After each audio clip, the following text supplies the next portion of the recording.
अल्हम्दुलिल्लाहि नहमदुहु व नस्तईनुहु व नस्तगफिरुहु व नु'मिनु बिही व नतवक्कलु अलैहि व नऊज़ु बिल्लाहि मिन शुरूरि अनफुसिना व मिन सय्यिआति अमालिना मन यहदिहिल्लाहु फला मुदिल्ल लहु व मन युद्लिल फला हादिय लहु व नशहदु अन ला इलाहा इल्लल्लाहु वहदहु ला शरीक लहु व नशहदु अन्न मुहम्मदन अब्दुहु व रसूलुहु सल्लल्लाहु तआला अलैहि व अला आलिहि व अस्हाबिहि व बारका व सल्लम तस्लीमन कसीरन कसीरा। अम्मा बाद फ़अऊज़ु बिल्लाहि मिनश शैतानिर रजीम बिस्मिल्लाहिर रहमानिर रहीम। फ़कुल्लन अख़ज़ना बिज़ंबिहि फ़मिनहुम मन अरसलना अलैहि हासिबा व मिनहुम मन अख़ज़तहु सय्हा व मिनहुम मन ख़सफ़ना बिहिल अर्ज़ व मिनहुम मन अग़रक़ना। थोड़ी आवाज़ बढ़ाएं भाई। वमा कान अल्लाहु लियज़लिमहुम वलाकिन कानू अनफुसहुम यज़लिमून। रमज़ान 2025 कुरान मजीद की आयत मैंने तिलावत की है। अल्लाह ताला से दुआ है अल्लाह ताला सही तरह से बात कहने की, सुनने की, समझने की और फिर हम सबको अल्लाह ताला अमल की तौफीक अता फरमाए। अल्लाह ताला ने कुरान मजीद में पिछली उम्मतों के वाक़यात बहुत कसरत से बयान किए ताकि हमें इबरत हासिल हो और ये बात हमारी समझ में आ जाए कि अल्लाह ताला अपनी नाफरमानी से, गुनाह से बहुत सख्त नाराज़ होता है। नबी सल्लल्लाहु अलैहि वसल्लम ने इरशाद फरमाया कि मैं तुम में से, और अगर बढ़ा दें तो ज़्यादा सवाब मिलेगा। रमज़ान में जो गला है ना उस पर एक्स्ट्रा बोझ आ रहा होता है। नबी सल्लल्लाहु अलैहि वसल्लम ने फरमाया कि अल्लाह ताला फरमाया कि मैं तुम में सबसे ज़्यादा गैरत वाला हूँ और फरमाया कि अल्लाह मुझसे भी ज़्यादा गैरत वाला है।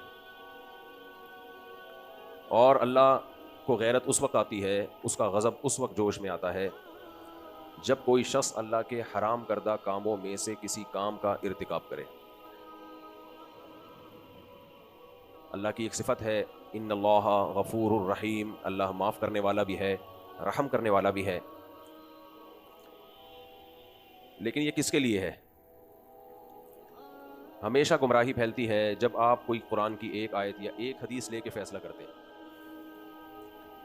जब भी किसी हदीस को बयान करना हो उसका मतलब नबी की पूरी सीरत को सामने रखा जाता है। फिर नबी की सीरत के साथ सहाबा को भी ऐड किया जाता है, मिलाया जाता है कि सहाबा ने इसका मतलब क्या समझा। हज़रत अबू ज़र रज़ी अल्लाह ताला अन्हु नबी के पास आए। अब अगर आप एक हदीस सामने रख के फैसला करें तो फिर क्या नतीजा निकलेगा? हज़रत अबू ज़र रज़ी अल्लाह ताला अन्हु ने नबी से अर्ज़ किया, या रसूल अल्लाह, क्या मोमिन जन्नत में जाएगा? आप सल्लल्लाहु अलैहि वसल्लम ने फरमाया, हाँ जाएगा। हज़रत अबू ज़र ने फरमाया, व इन ज़ना व इन सरक़, अगरचे वो ज़िना करे और चोरी करे फिर भी जाएगा जन्नत में।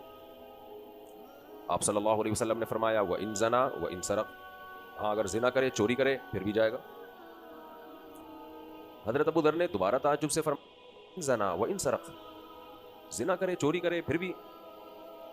आप सल्लल्लाहु अलैहि वसल्लम ने फरमाया, व इन ज़ना व इन सरक़, अगरचे ज़िना करे, चोरी करे फिर भी। फिर हज़रत अबू ज़र को ताज्जुब हुआ, व इन ज़ना व इन सरक़, ज़िना करे, चोरी करे फिर भी। नबी ने फरमाया, व इन ज़ना व इन सरक़, जी हाँ, ज़िना करे, चोरी करे फिर भी। और एक जुमला आप सल्लल्लाहु अलैहि वसल्लम ने और बढ़ा दिया, व इन रग़िमा अनफु अबी ज़र, अगरचे अबू ज़र की नाक खाक आलूदा हो जाए, अगरचे अबू ज़र को ये जाना पसंद ना हो, अगरचे अबू ज़र को कितनी परेशानी हो, लेकिन मोमिन बहरहाल जन्नत में जाएगा। अब आप बताओ, अगर सिर्फ इसी हदीस को लिया जाए तो फिर आदमी क्या कहेगा? क्या ज़रूरत है भाई, बस ईमान ले आए, काफिर है, सॉरी काफ़ी है, शनाख्ती कार्ड में अपने आप काफ़ी है, ज़िना भी करते रहो, चोरी भी करते रहो। और अगर मैं इतनी हदीस बयान करके चला जाऊं तो सबसे पहले चप्पलें चोरी होंगी।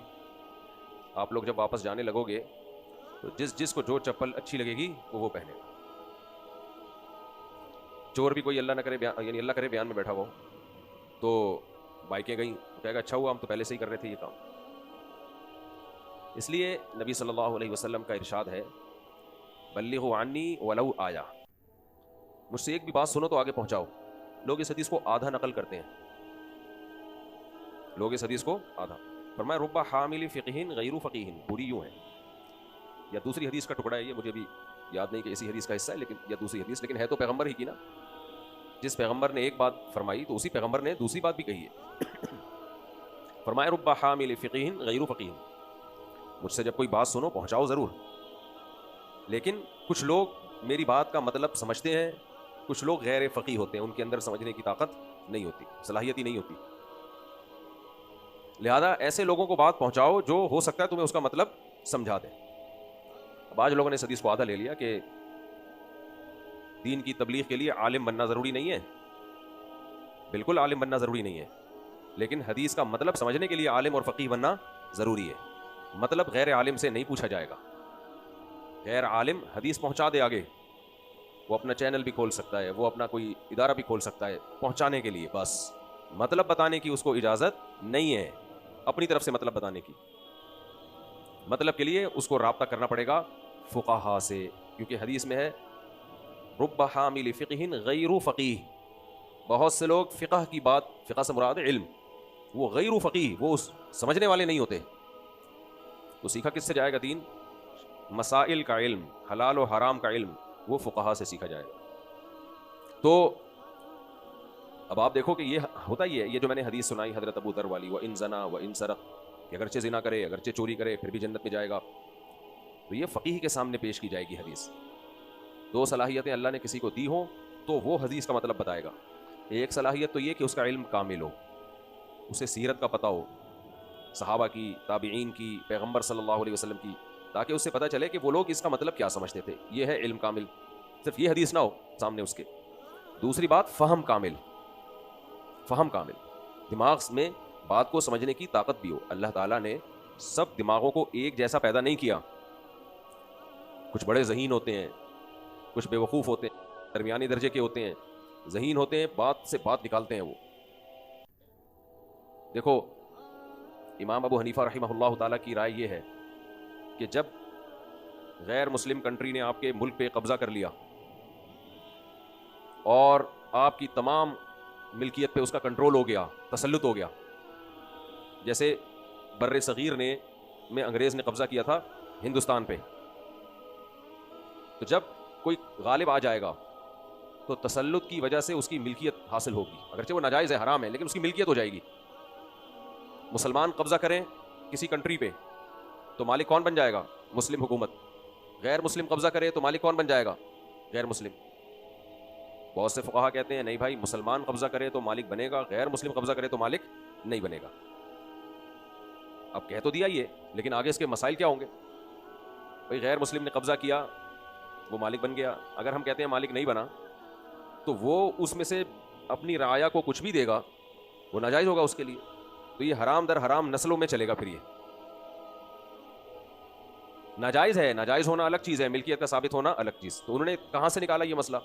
ये मसला यहाँ से निकाला, कुरान कहता है लिलफुक़राइल्लज़ीना हाजरू है, लिलफुक़राइल मुहाजिरीन। ज़कात उन फ़कीरों का हक़ है जिन्होंने हिजरत कर ली, मक्का से हिजरत करके आए। हालांकि जब वो हिजरत करके आए थे उनकी प्रॉपर्टी, बहुत सौ की मक्का में बहुत प्रॉपर्टी थी, लेकिन उस पर कब्ज़ा किसका हो गया था? मुशरिकीन मक्का का। इमाम हनीफा कहते हैं कि वो हिजरत करके मक्का से आए, मालदार थे, उनकी प्रॉपर्टी पे कब्जा हुआ गैर मुस्लिमों का। और ये कब्जा हिजरत ऐसा नहीं हो कि कोई इंडिया से यहाँ आ रहा है और उसके मामू वहाँ कब्जा कर लें तो हम कहें जिसने कब्जा किया वो हमारी, गवर्नमेंट की बात है। और वो भी जब तसल्लुत हो, जंग के जरिए। डिटेल है इसमें। इमाम हनीफा रहमहुल्लाह ने क्या फरमाया कि भाई हिजरत करके जब आ गए तो कुरान इनको फ़कीर कह रहा है, लिल फुकरा, जिसकी मिल्कियत में इतना माल हो वो फ़कीर नहीं हो सकता। तो इससे पता चला कि कुरान ने ये मान लिया है कि जो प्रॉपर्टी इनकी मिल्कियत में थी अब वो इनकी मिल्कियत में नहीं है। ये हर गैर मुस्लिम कंट्री के बारे में नहीं है जिससे आपकी जंग हो, उसके बारे में। आप अमेरिका छोड़कर आए, आपने वहां प्रॉपर्टी खरीदी थी, यहां मूव हो गए तो इससे कुछ भी नहीं होगा, कोई भी अमेरिकी गवर्नमेंट भी ले लेगी तो मालिक नहीं बनेगी। लेकिन जिन मुल्कों से आपकी जंग है, जो हरबी हैं, तो अब देखो कहां से उन्होंने इस्तेदलाल किया, लिल फुकरा, क्योंकि कुरान उनको फकीर कह रहा है। तो कुछ लोगों को अल्लाह ने सलाहियत दी है, वो बात समझ लेते हैं, कुछ में सलाहियत, कुछ दरमियाने दर्जे के होते हैं, कुछ बिल्कुल बेवकूफ़ होते हैं। इसी तरह हाफिज़ा, कुछ लोगों का बला का हाफिज़ा होता है, कुछ का होता ही नहीं है, 6 महीने उनको कोई चीज़ बताते रहो याद नहीं होती उनको। और ये जहानत और हाफिज़ा ये दो अलग अलग चीज़ें। ज़रूरी नहीं कि जिसका हाफिज़ा अच्छा हो वो ज़हीन भी हो, ज़रूरी नहीं कि जिसमें जहानत हो वो हाफिज़ा भी अच्छा हो। और बाज़ दफ़ा दोनों चीज़ें अल्लाह किसी को दे देते हैं, गॉड गिफ्टेड होती हैं। तो नबी सल्लल्लाहु अलैहि वसल्लम की हदीस का क्या मतलब हुआ कि जब कोई हदीस सुनो तो फ़कीह से पूछो, समझदार लोगों से उसका मतलब पूछो, और दूसरी हदीसों से पता चलता है जिनके पास इल्म भी कामिल हो। अब होता ये हमारे यहाँ बाज़ लोग अल्लाह की रहमत का नक्शा खींचते हैं ऐसा कि इंसान गुनाहों पर जरी हो जाता है, वो गुनाह करने लगता है। वो वाली हदीसें बताएंगे जिनमें अल्लाह की रहमत, गुनाहों की मुआफ़ी, 27वीं रात को गए तो सब माफ़, रमज़ान के रोज़े रख लिए तो सब माफ़, ये कर लिया तो माफ़, वो कर लिया तो माफ़। भाई ये एक रुख की हदीसें आप दुनिया को दिखा रहे हो। ये जो हदीस है वह इन जना व इन सरक, अगरचे जिना करे अगरचे चोरी करे, इसका क्या मतलब है? हज़रत अबू ज़र रज़ी अल्लाह ताला अन्हु बहुत परहेज़गार सहाबी थे, बहुत परहेज़गार। आपके बारे में मशहूर था कि हराम तो दूर की बात, नाजायज़ तो दूर की बात, जो हलाल काम है ना नेमत के, वो आपने वो भी छोड़ दिए थे। आप पेवन ज़दा कपड़े पहनते थे, आप मुरगन ग़िज़ाएँ नहीं खाते थे, अक्सर फाकों से रहते। तो एक सहाबी जो तक़वे के इस लेवल पे हो, जिनके बारे में नबी सल्लल्लाहु अलैहि वसल्लम को मालूम हो कि मैं इनको इस अंदाज से बात समझाऊंगा तो ये फिर भी जिना के कभी भी करीब नहीं फटकेंगे, और नहीं फटके कभी भी, और चोरी भी सवाल ही पैदा नहीं होता, सवाल ही पैदा नहीं होता कि कभी ये चोरी करें। यही वजह है कि इस हदीस सुनने के बाद भी हज़रत अबू ज़र रज़ी अल्लाह ताला अन्हु का तक़वा बहुत आला तक़वा था।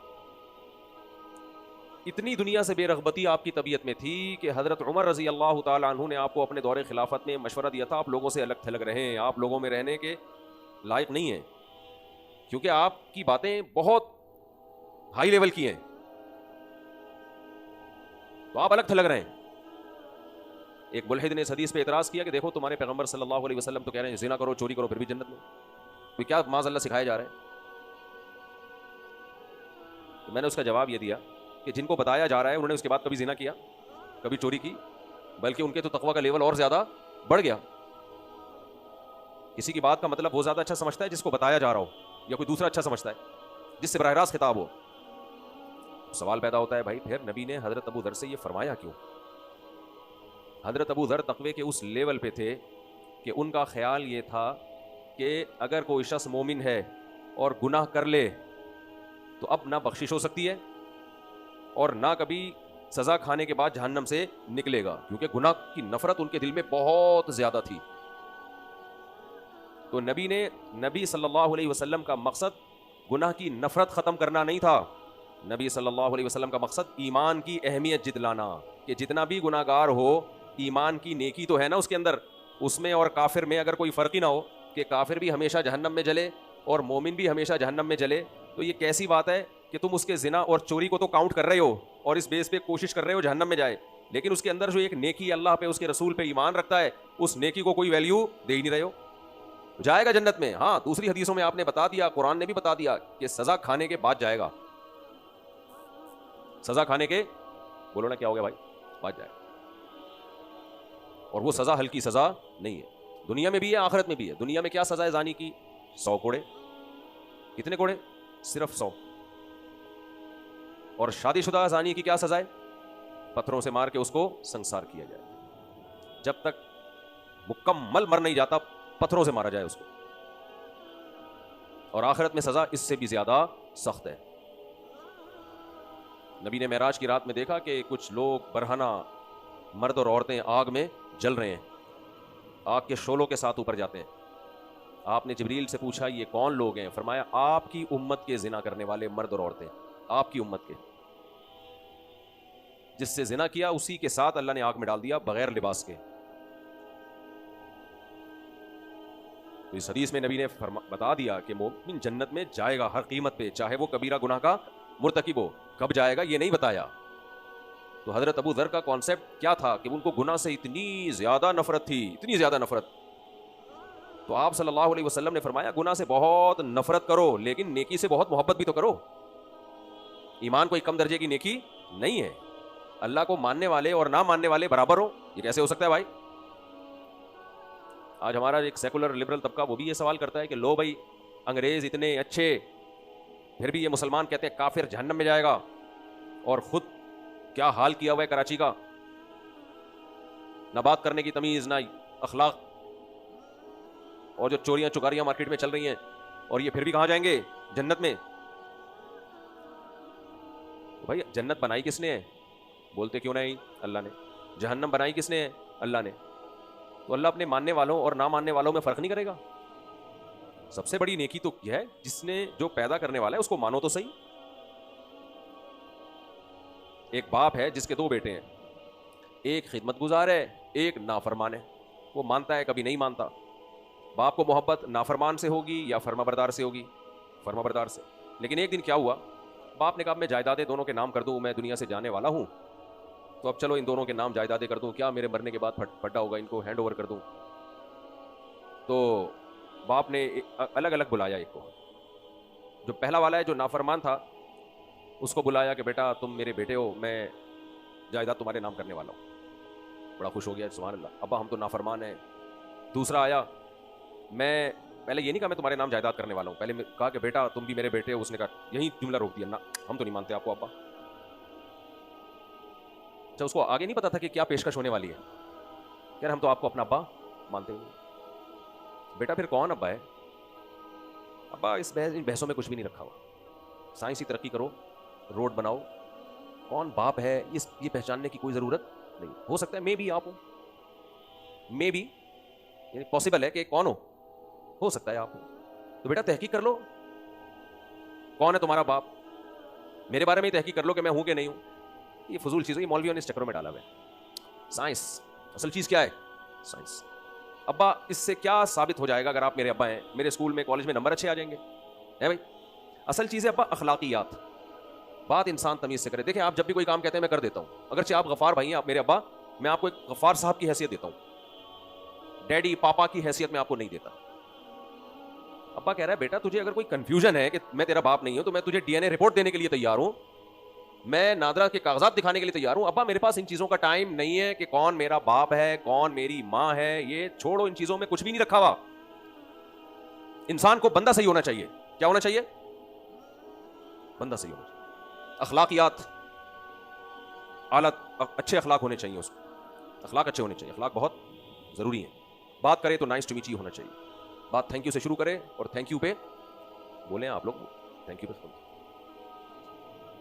उसके अंदर इंसानियत होनी चाहिए, इंसानियत का रिश्ता पहले है, सबसे पहले। अब्बा हम सब क्या है? इंसान।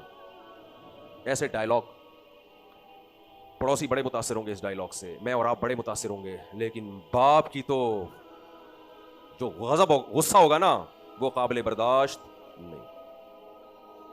बाप कहेगा एक्चुअली मैं तुझे ये प्रॉपर्टी अपनी करोड़ों की तुझे देना चाहता था, लेकिन अच्छा हुआ तूने पहले ही बता दिया कि तू मुझे बाप मानता ही नहीं है, या मानता तो है लेकिन कंफ्यूज है कि पता नहीं है भी कि नहीं है, या मेरे साथ फला को भी बाप मानता है, क्या अब्बा आप भी हैं लेकिन शायद वो भी हैं। तो बाप फौरन अपना इरादा वापस ले लेगा कि नहीं ले लेगा? अब नहीं मिलेगी बेटा तुझे, मैं तो तुझे बेटा होने की बेस पे दे रहा हूं, जब तू ही नहीं मानता तो उससे निकल पतली गली से। अब वो बात तकरीर कर रहा है, बेटा अब्बा वो नाफरमान, वो चरस पीता है, वो जो दूसरा भाई है मेरा, उसकी जेब से चरस निकली थी, उसने आपसे तमीज से बात नहीं की, उस दिन कितनी बदतमीजी की आपसे उसने, आपने कहा ये करो, उसने नहीं की, और मैं सारा दिन खिदमत में मशगूल रहता हूं, आप प्रॉपर्टी मुझे नहीं दे रहे, आप उसकी तकरीर से मुतासिर हो जाओगे। अब बोलोगे बेटा बहुत सारे लोग हैं, मासी भी बड़ी खिदमत करती है मेरी, मुलाजिम है घर में, वो भी बड़ी, मेरा ड्राइवर भी बड़ी खिदमत करता है मेरी, क्या ख्याल है भाई? और वो पड़ोसी है, उनका बच्चा भी आ जाता है, अंकल कोई काम हो तो बताएं। अम्मा के अलावा सब क्या, अस्तगफिरुल्लाह, यानी अम्मा भी खिदमत करती हैं। एक तो मेरे मुंह से पता नहीं क्यों गलत गलत चीजें एकदम से निकल आती हैं। तो ये तो सारे खिदमत कर रहे हैं, तूने थोड़ी ज्यादा कर ली तो पैसे ले ले खिदमत के, कुछ क्या ख्याल है? बता दे कमीशन कितना बनता है? अगर मैं मुलाजिम रखता और मेरी इतनी खिदमत करता तो कितनी तनख्वाह होती? वो मैं तुझे दे देता हूं भाई। मुलाजिम रखते तो वो इतनी खिदमत करता तो उसकी कितनी तनख्वाह होती, तो वो इतनी मैं तुझे देने के लिए जो पैसे बनते हैं बता दे। प्रॉपर्टी नहीं मिलेगी भाई, प्रॉपर्टी औलाद में ट्रांसफर होती है। तो अब वो जितनी मर्जी तकरीरें करे, मैं बहुत अच्छा और वो बहुत गंदा, भाई बाप उन तकरीरों से मुतासिर बोलो नहीं। जन्नत अल्लाह ने बनाई, जहन्नम अल्लाह ने बनाई।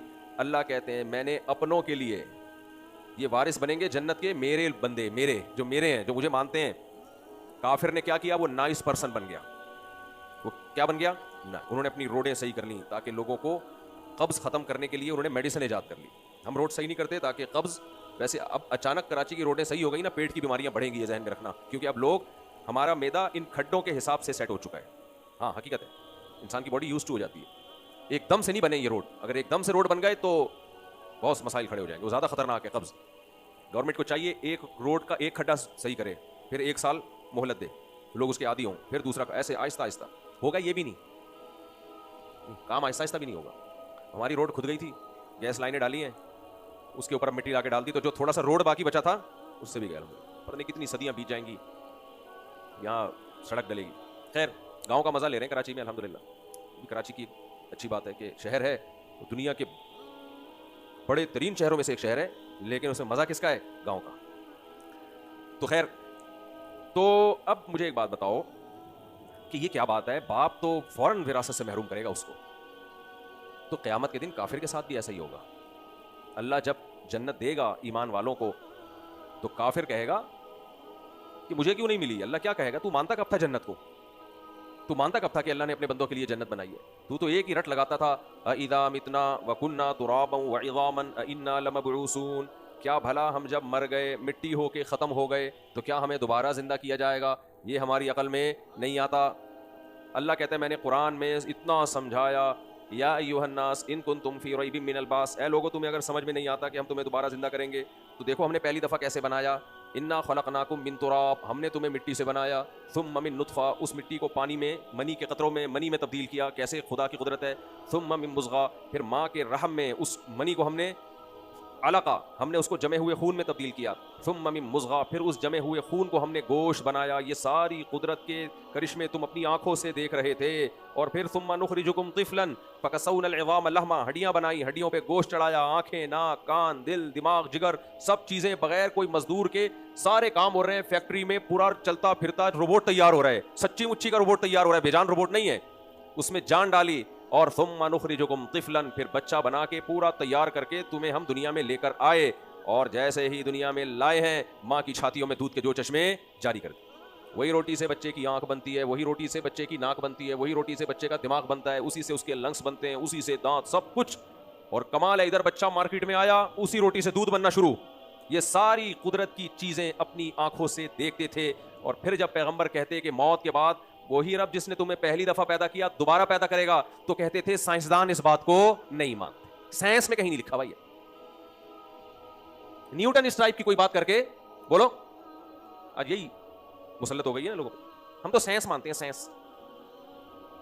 साइंस में ऐसा कुछ भी नहीं है भाई। हमारी यूनिवर्सिटी के प्रोफेसर साहब ने तो ऐसी कोई बात हमें नहीं बताई। तो अल्लाह कहेगा कि तुम मुझे मानते नहीं थे, मेरी बातों पे यकीन नहीं करते थे। जब तुम्हें कहा जाता था कि तुम्हारा कोई रब है जिसने तुम्हें बनाया है, वो है जो आसमानों से बारिशें बरसाता है, ये सारा निजाम बनाया हुआ किसका है? उसका है। वो है फालिकुल हब्बि वन नवा। ये खजूरों की और आम की गुठली में सॉफ्टवेयर ऑटोमेटिकली इंस्टॉल नहीं हो गए। ये इवॉल्व होने का नतीजा नहीं है कि करोड़ों साल में आम की गुठली ने खुद से अपने आप को ऐसा बना लिया कि आप जमीन में डालो, उससे दरख्त निकलेगा, दरख्त बड़ा होगा, फिर फूल पैदा होंगे, उन फूलों पे तितलियां आके बैठेंगी, नर मादा फूलों का मिलाप होगा, उससे फल पैदा होगा, फिर वो पकेगा, फिर जब उसे तोड़ोगे तो वैसी गुठली उसके अंदर दोबारा। ये किसी इत्तिफाकी हादसे का नतीजा नहीं था। और कुरान बार बार कह भी रहा है कि ये इत्तिफाकी हादसा नहीं है, ये कोई जात है जिसने ये काम किया है, खुद ब खुद नहीं हो सकता। तो तुम कहते थे डार्विन इन बातों पे बिलीव नहीं करता। डार्विन ने कहा है कि ये खुद ब खुद हुआ है। वो जो साइंसदान है अमेरिका के, जापान के, वो पागल है, वो पागल है। अगर वो पागल होते तो चांद पे पहुंचते। वो चूंकि पागल नहीं है, लिहाजा ये खुद ब खुद हुआ है। आई बात समझ? ताने बाने दलील के कैसे मिलाते हैं? चूंकि फ्रांस, अमेरिका, जापान के साइंसदान पागल नहीं है, पागल ना होने की दलील क्या है? पागल चांद पे पहुंच सकता है, यकीनन पहुंच सकता है, बैठे बैठे। ख्यालात की दुनिया में सब पागल कहां पहुंचे हुए हैं? चांद। सच्ची मुच्ची में पागल चांद पे नहीं पहुंच सकता। हां, कोई किसी पागल को रॉकेट में बिठा के भेज दे तो एक अलग बात है, खुद से नहीं जा सकता। तो खुद से नहीं जा सकता भाई। तो कह रहे वो पागल थोड़ी है, वो पागल थोड़ी है जो चांद पे पहुंच गए और अभी मरीख पे पहुंचने की बातें हो रही हैं, प्लॉटिंग हो रही है। वो रियाज मलिक है ना, बहरिया टाउन वाले, रियाज मलिक से राब्ता हो रहा है, भाई तू प्रोजेक्ट बना मरीख पे।